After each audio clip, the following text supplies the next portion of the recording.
Depois de ter feito um vídeo destrinchando o modelo de jogo do Paulo Sousa, hoje eu volto aqui para fazer um exercício de imaginação e tentar colocar no papel como deve ser a provável escalação e as prováveis variações do Flamengo do Paulo Sousa.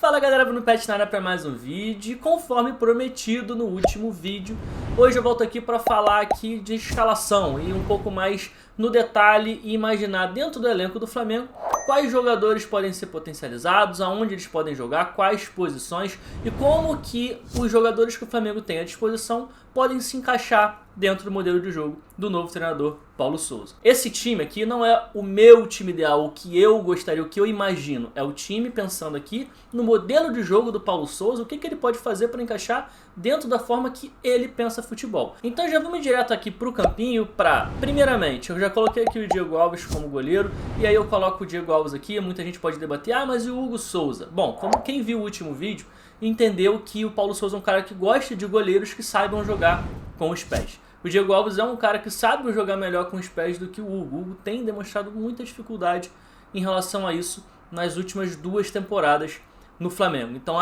eu imagino que num primeiro momento o Diego Alves deva ser o titular do time por conta desse trabalho com os pés. E aí a primeira dúvida que vem é, será que ele joga com 2 ou será que ele joga com 3 zagueiros? Ele já utilizou as 2 possibilidades, mas no Flamengo há uma possibilidade grande dele utilizar aquela variação com a saída de 3, sendo com um lateral e não com 3 zagueiros. Por quê? Porque o Felipe Luiz é um cara que já fez isso no próprio Flamengo, na época do Rogério Ceni, e que tem muita capacidade de construção para ser esse lateral mais base. Com isso ficaria ali ao lado dele o Davi Luiz e o Rodrigo Caio. Um outro aspecto aqui a pensar é, será que o Davi Luiz vai ser o zagueiro central ou será que o Davi Luiz vai ser o zagueiro pelo lado direito? Por que eu digo isso? Porque esses zagueiros pelos lados do campo, nessa saída de 3, normalmente são os caras que fazem a condução da bola para poder avançar um pouco mais. O Davi Luiz é um cara que gosta de fazer isso, gosta de avançar, de subir no campo. E o Rodrigo Caio, apesar de também conseguir fazer isso muito bem, não é tão bom assim quanto o Davi Luiz nesse aspecto. Então pode ser, a gente pode imaginar aqui que talvez o Davi Luiz e o Rodrigo Caio invertam de lado por conta dessa saída de bola. Como eu mostrei no vídeo anterior, o Paulo Sousa gosta muito de quando o time tem a bola de jogar no 3-4-2-1. E a ideia aqui é a gente tentar montar um time de forma espelhada ao que ele utilizou, por exemplo, na Fiorentina. Por que espelhada? Porque na Fiorentina era o lateral direito que ficava como base e o lateral esquerdo é quem subia em amplitude. No Flamengo, as características individuais dos jogadores são opostas, ou seja, o lateral esquerdo, o Felipe Luiz, é o cara que tem mais essa capacidade de ficar como base, enquanto tanto o Mateuzinho quanto o Isla, que são os laterais direitos que se revezam ali no Flamengo, tem essa característica de subir e ficar mais em amplitude. À frente dessa saída de 3 ficam os 2 volantes, naquela saída que a gente mostrou em 3+2. E um dos volantes, para mim, quem tem vaga cativa é o Willian Arão. Ele é um cara que já mostrou capacidade também de jogar de costas, é um cara que joga em poucos toques, e o Paulo Sousa é um cara que gosta muito de volantes que joguem em poucos toques, recebendo e já dando um passe de primeira, já encontrando algum companheiro, sem prender e segurar muito a bola. E o outro, num primeiro momento, eu imagino que seja o Andreas Pereira. Porém, o Andreas tem certa dificuldade em jogar de costas. E esses 2 volantes, como eles têm essa linha de saída de 3 atrás deles, eles estão sempre de costas pro ataque, de costas pro gol. E o Andreas, não só por conta da falha na final da Libertadores, mas em outros jogos já, inclusive eu já tinha falado isso aqui no canal em outras análises, ele tem essa dificuldade de, quando é muito pressionado pelas costas, de conseguir se desvencilhar, de conseguir tomar uma boa decisão. Imaginando aqui os outros volantes que o Flamengo tem no elenco, a gente pode imaginar o Thiago Maia, mas que também é um jogador que tem essa dificuldade de jogar de costas, já demonstrou isso também no próprio Flamengo. E teria também uma possível entrada do João Gomes, que é um cara mais jovem, que de repente até poderia ser testado ali em algumas ocasiões, apesar de também não ser o principal ponto forte dele jogar de costas. Ele é um cara que rende mais quando ele baixa no meio dos zagueiros e vê o jogo de frente. Uma outra possibilidade seria a entrada do Diego nessa função aqui, tendo em vista que com o próprio Rogério ele fez essa função do volante, o cara que joga de costas e tudo mais.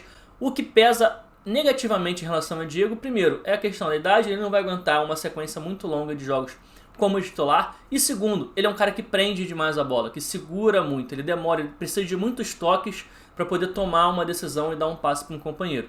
E como na dinâmica de jogo do Paulo Sousa ele gosta dos caras que soltem a bola mais rápido, isso pode pesar negativamente contra ele. E agora a gente vai entrar numa outra questão que talvez o Paulo Sousa tenha dificuldade de encontrar o melhor jogador para a posição, que é quem vai jogar aqui na ponta esquerda, o cara que vai fazer essa amplitude máxima, vai ficar bem aberto no corredor pelo lado esquerdo.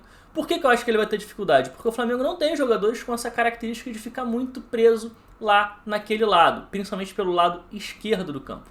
A gente pode imaginar o Bruno Henrique fazendo essa função. A gente pode imaginar talvez aqui o próprio Michael, que já jogou aberto por aqui várias vezes, mas é um cara que tende a sempre puxar para dentro, e o Paulo Sousa é um cara que gosta de jogar com amplitude máxima. Pode ser também que o Kennedy talvez ganhe uma opção ali, o Kennedy que já jogou como um ala esquerdo propriamente dito, até numa linha de 5, não nessa formação aqui, nesse esquema, nessa dinâmica do Paulo Sousa, mas já jogou como um ala quando ele estava lá na Inglaterra.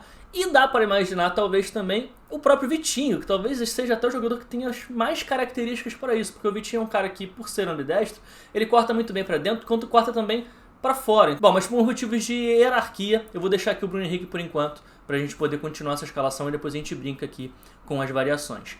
Do meio para frente aqui, se ele for jogar com 2 meias e um atacante, que foi o que ele utilizou na maior parte do tempo em Fiorentina, no próprio Bordeaux em alguns momentos, no Basel, a gente pode imaginar o Everton Ribeiro como um meia direita, o Arrascaeta como um meia esquerda, jogando aqui no entrelinhas, são caras que são muito bons nesse aspecto, com aqui talvez o Gabigol como o centroavante. A grande questão aqui é, os centroavantes dos times do Paulo Sousa normalmente são caras mais pivô, caras mais fortes, que dão mais profundidade ao time, que ficam mais presos a essa posição aqui de empurrar para trás a linha de defesa. Inclusive na Fiorentina, quando ele chega por lá, ele contrata o Kalinic, que é um centroavante que tem essas características. Quando ele vai para a China, no Tianjin, ele contrata o Modeste, é inclusive uma das maiores contratações do time quando ele chega, uma contratação por quase 30 milhões de euros, que também é um atacante com essas características. Na Polônia ele tem mais de uma opção, ele tem o Milik, ele tem o Lewandowski para fazer esse papel. Então esse próprio perfil do Paulo Sousa indo ao mercado nos clubes em que ele passou mostra que ele gosta desse centroavante com essas características. O Gabigol não é muito bem esse jogador, então pode ser que o Pedro talvez ganhe um pouco mais de protagonismo nesse time do Flamengo, ganhe mais minutos para ser esse centroavante único aqui. E aí o Gabigol pode ou jogar ao lado do Pedro na possibilidade do Paulo Sousa variar do 3-4-2-1 para o 3-4-1-2, e aí de repente o Everton Ribeiro pode ficar de fora aqui, por exemplo, e aí ele vai para o Arrascaeta como o único meia, com Pedro e Gabigol jogando juntos como dupla de ataque. Mas como o Paulo Sousa é um cara que se adapta bastante ao elenco que ele tem nas mãos, pode ser, por exemplo, que ao invés dele ter sempre o mesmo cara dando essa profundidade, que ele opte por uma rotatividade maior. O que eu estou querendo dizer com isso? Imagina aqui um trio na frente, com Arrascaeta como meia e Bruno Henrique e Gabigol como dupla de ataque, jogando no 3-4-1-2.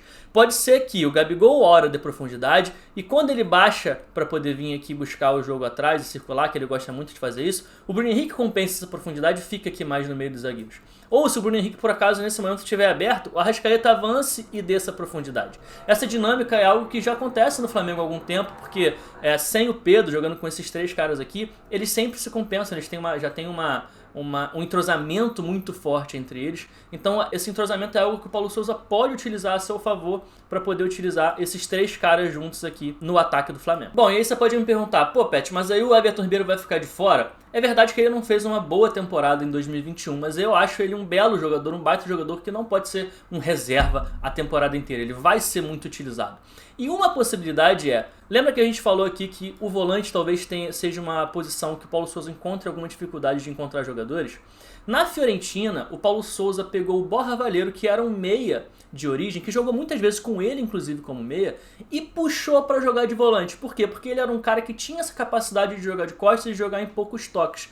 Então pode ser que em alguns momentos, principalmente dependendo dos adversários, que o Everton Ribeiro seja aqui um segundo volante do lado do Willian Arão, para ajudar nessa construção um pouco mais de trás. O Everton Ribeiro é um cara que, mesmo quando joga como meia, como ele está acostumado a jogar no Flamengo, muitas vezes ele volta para poder buscar essa bola atrás e faz esse papel na construção. Como o Paulo Sousa é um cara que varia muito a função dos jogadores, ele troca muito jogadores de posição, dependendo do contexto, pode ser que em algum momento a gente veja o Everton Ribeiro entrando nessa posição. E bom, dá pra jogar com todo mundo junto? A verdade é que quando a gente faz esses exercícios de imaginação, todo mundo pergunta, pô, será que dá pra colocar todo mundo ali junto no time? E até é possível colocar todo mundo junto. Se a gente imaginar o Bruno Henrique jogando aqui pelo lado, aberto aqui do lado esquerdo, com Pedro e Gabigol como dupla de ataque, a Arrascaeta como meia por trás deles, e o Everton Ribeiro vindo ser esse segundo volante, até é possível. Mas vamos imaginar esse time sem a bola? Esse time sem a bola, desse 3-4-1-2, viraria aqui um 4-4-2, com o Isla retornando na linha aqui de defensores para fazer essa linha de 4. O Everton Ribeiro seria esse cara que vai fechar a linha do meio campo por dentro, com a ajuda do Bruno Henrique aqui pelo lado esquerdo. O Arrascaeta viria a ser esse cara pelo lado direito, ficando Pedro e Gabigol à frente. E se a gente olhar para essa linha aqui de meio campo, não é uma linha muito combativa, com o Bruno Henrique, com o Everton Ribeiro, com o Arrascaeta. O próprio Willian Arão não é um cara que vence muitos duelos, que vence muitas disputas individuais. Então pode ser que essa linha de meio fique muito fragilizada e o time acaba ficando muito exposto. Então é possível jogar todo mundo junto? Talvez até seja, mas eu acho que vai ser muito mais contextual dentro de um jogo em que o time precisa vencer, precisa ir para cima, do que propriamente um 11 inicial. Até porque se você usa esses caras todos juntos, nenhum deles vai estar no banco para te ajudar num segundo tempo se você precisar de algum deles. No fim das contas, pode ser que absolutamente nada do que eu falei aqui seja efetivamente colocado em campo. Paulo Sousa pode usar até uma formação tática diferente, como ele usou no Bordeaux em alguns momentos, no 4-2-3-1, por exemplo. E aí nada do que eu falei aqui, ou quase nada, vai ser efetivamente útil. Mas eu acho bacana a gente fazer esse exercício de imaginação, tentando entrar na cabeça do treinador e imaginar como ele pode escalar esse time do Flamengo em 2022. Vamos ficar aí na expectativa de como vai ser esse trabalho do treinador português no Flamengo. E pode ter certeza que aqui no canal do Bruno Pet vão ter vários vídeos analisando esse Flamengo do Paulo Sousa ao longo da temporada.